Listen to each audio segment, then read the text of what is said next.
Kita ke Pak Wagub terlebih dahulu. Sepertinya ada yang ingin disampaikan dari Pak Wagub. Pak Wagub masih tersambung bersama kami? Baik, sepertinya sudah terputus dengan Pak Wagub. Terima kasih banyak. Kita ke Bang Mustafa Nara. Catatan dari Bang Mustafa Nara seperti apa?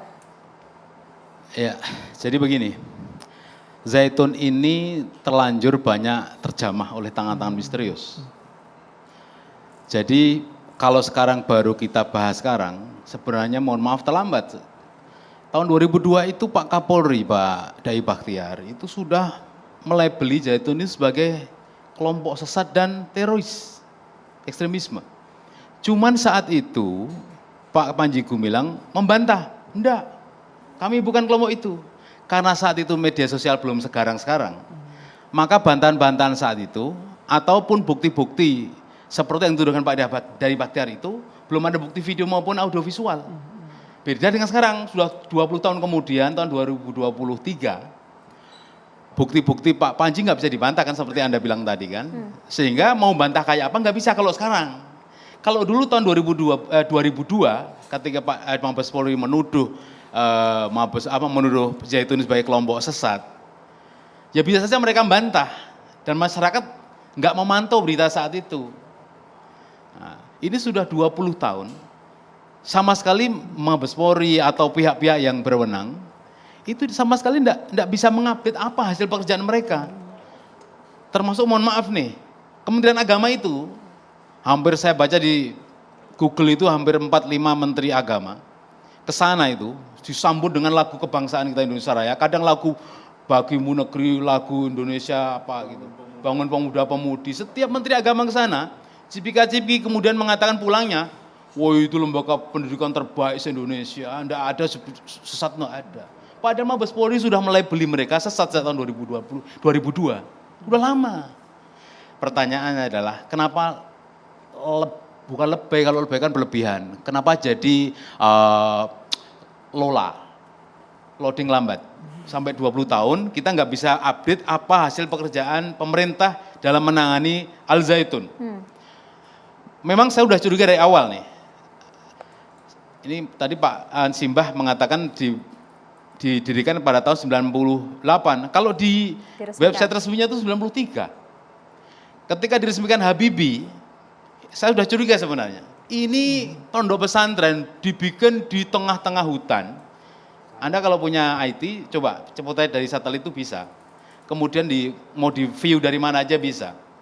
Sekarang sudah sangat modern, 2-3 tahun lalu itu belum ada, menurut saya belum ada jalan yang seperti yang sekarang kita foto dari satelit itu. Sekarang sudah ada tuh jalan panjang, sangat mewah sekali. Yang kemarin di demo itu, pintu demo itu.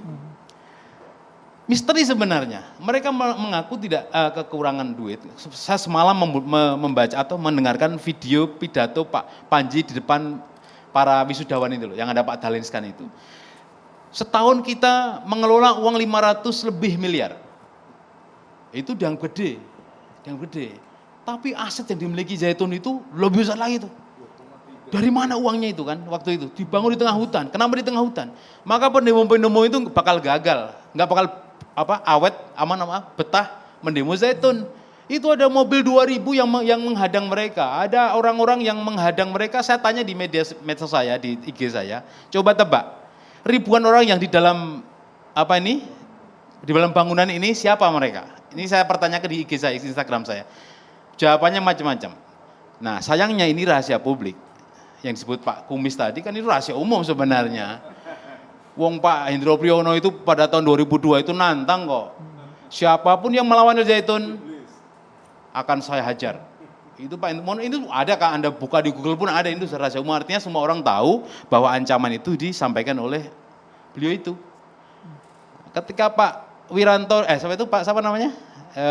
Muldoko, ketika ke sana ini masih Pangdam 3 Siliwangi. Jadi masih Pangdam. Ketika datang ke sana, kata Pak Muldoko apa? Saya datang sekali langsung jatuh cinta. Coba bayangin coba. Hasil pembicaraan, hasil salaman dengan Pak Panji Gumilang itu. Wah, kira-kira bahasa beliau ini karena hipnotis lah. Hipnotis itu kalau bahasa Malaysia itu pesona, jadi terpesona. Jadi saya setelah pulang, ini saya sekali ke sini terpesona. Bapak Said Agil Al-Munawar kesana sekali juga. Padahal itu harusnya dia meneliti tentang ya ini wakil pemerintah ya, Menteri Agama, beliau ini Pak Said Akil Al-Munawar ini datang ke sana, pulang ya seperti menteri-menteri sebelumnya, terpesona tadi. Ini terbaik. Suryawati Damali apalagi. Datang ke sana ya udah disambut dengan lagu kebangsaan, lagu nasionalisme. Saya malah nggak pernah dalam penelitian saya ini nggak menemukan ketika menyambut tamu itu dengan misalkan nih qasidah atau Maher Zain, kok nggak pernah ada gitu. Malah ini yang paling berbahaya adalah lagu Israel ini. Ada apa ini kan? Maka ini misterius. Apakah misterius atau tadi istilah saya itu? Apa karena sentuhan tangan-tangan yang misterius tadi, karena kedatangan bapak-bapak tadi, sampai Pak JK juga datang ke sana kok. Jadi memang ini misterius. Nah, karena kejadian-kejadian tadi, maka kesimpulan saya ini, mohon maaf sekali. Pesantren ini menjadi tercemar. Bayangkan, saya contohkan nih, Abu Bakar Bashir, punya Al-Mu'min di Ngeruki. Itu alumninya nggak ada yang berani memperlihatkan ijazahnya ini. Saya lihat beberapa kawan saya, ada yang menjadi red, PLPM red, nggak berani menunjukkan saya pernah kuliah pernah sekolah Manyantan di Ngeruki. Lah ini sekarang Zaitun di blow up sedemikian rupa. Coba apa tujuannya menurut Anda? Saya jelaskan. Tahun 2006 Saddam Hussein itu digantung. 2006 tanggal 30 Desember, saya masih ingat. Kenapa digantung 30 Desember? Karena tanggal itu seluruh dunia sedang Idul Adha. Nah, lahirnya Zaitun itu pada tanggal 10 Dzulhijjah. Sekarang itu adalah hari-hari menjelang 10 Dzulhijjah. Apa hubungannya Al-Zaitun dengan Saddam Hussein? Amerika itu pinter untuk menitipkan pesan ketakutan kepada dunia. Dia menggantung Saddam Hussein melalui kaki tangannya di Irak. Hakim-hakimnya itu orang kaki tangan Amerika semua, digantung pagi hari ketika kita sedang menyembelih kambing. Itu pesan ketakutan. Oleh karena itu, kalau Al-Zaitun itu sudah tersentuh tangan, mohon maaf nih, intelijen, silahkan angkat tangan. Karena mereka anggarannya besar. Ada anggaran, ada perancang. Jadi kalau ada yang bertanya, wah ini ada perancangnya, ada pendananya, ada ini. Apalagi kalau nggak teraudit, maka Al-Zaitun akan dipelihara entah sampai kapan saya tidak tahu juga. Tadi Karena, Pak, kan saya sejak kecil sudah Al-Zaitun ini sudah ada. Jadi ini siapa yang memelihara ini? ya. Langsung dikomentari. Oke. Terima kasih ya. Banyak masalah-masalah yang muncul di publik dan kontroversial akhir-akhir ini. Ada yang terkait dengan isu politiknya, kemudian sosialnya, pendidikannya, dan keagamaannya. Nah, Majelis Ulama Indonesia concern kepada masalah-masalah yang terkait dengan keagamaan. Dan karena itu saya mengikuti proses diskusi tadi, juga memiliki kesamaan pandang mengenai pembedaan antara apa yang diucapkan oleh pimpinan pesantren Az-Zaitun, yaitu Pak Panji Gumilang, kemudian dengan NII KW 9, dan juga dengan praktek keagamaan atau sistem pendidikan di pesantren Az-Zaitun. Sekalipun memiliki keterkaitan, tetapi itu bisa dibedakan agar kita bisa jernih melihatnya, khususnya terkait dengan aspek keagamaan.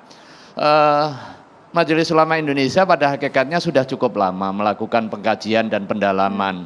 Dan hasilnya juga sudah ada, sudah dipublish juga sebenarnya ya, tahun 2002. Yang menyimpulkan 6 hal.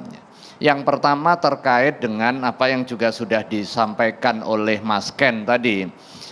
Ada indikasi keterkaitan antara NII kemudian dengan beberapa aktor di dalam proses recruiting santri di pesantren Az-Zaitun. Dan tadi juga dikonfirmasi pada saat offline saya komunikasi dengan salah satu pendirinya ini ya.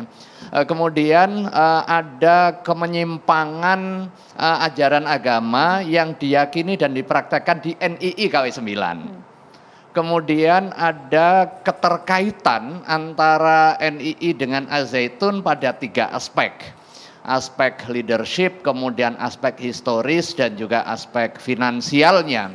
Tetapi terkait dengan masalah keseharian di pesantren Az-Zaitun, tim peneliti di MUI belum menemukan adanya kemenyimpangan. Dan ini sebenarnya juga dikonfirmasi oleh Mas Ihsan sebagai saksi sejarah di mana 6 tahun berada di situ.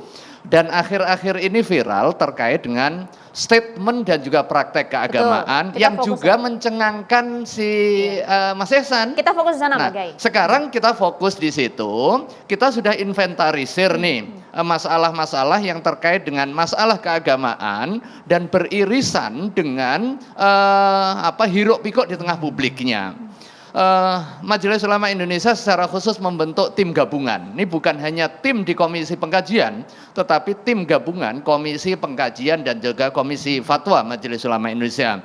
Sudah melakukan langkah-langkah yang dimulai 2 pekan, bahkan hampir sebulan yang lalu. Kita sudah turun, tadi Mas Najih juga menyampaikan, kita sudah berkirim surat, kita sudah turunkan tim dengan 2 tim. Memang ada surat jawaban yang pertama dari Az-Zaitun yang menyampaikan bahwa pertama mengapresiasi surat permohonan kita untuk bisa bertemu secara langsung. Kemudian yang kedua karena kesibukan hingga 2023 belum bisa menerima dan nanti setelahnya akan dijadwalkan kemungkinan bisa bertemu. Penolakan karena sibuk. Ya, tetapi kita punya banyak cara dan kita sudah berhasil masuk ke dalam dan memperoleh informasi-informasi memadai. Sekalipun Pak Panji bilang MUI tidak akan bisa masuk ke sini sampai kapanpun. Kita tunggu investigasinya Pak Niam. Enggak, Kabarnya hari Rabu besok. Sudah hari Rabu ngomong, besok kemudian langsung. besok kita juga akan hadir ke sana. Nah, dari hasil sementara tim kita sudah verifikasi 2 kelompok. Kelompok yang pertama adalah masalah-masalah krusial yang muncul di tengah masyarakat yang sudah verified, yang sudah terverifikasi, sudah terklarifikasi bahwa itu benar dari yang bersangkutan dan kemudian kita timbang secara keagamaan dan sudah kita tetapkan fatwanya. Catatan Demokrasi akan segera kita kembali akan sesaat kembali lagi. hadir Tolong saat bersama lagi. kami.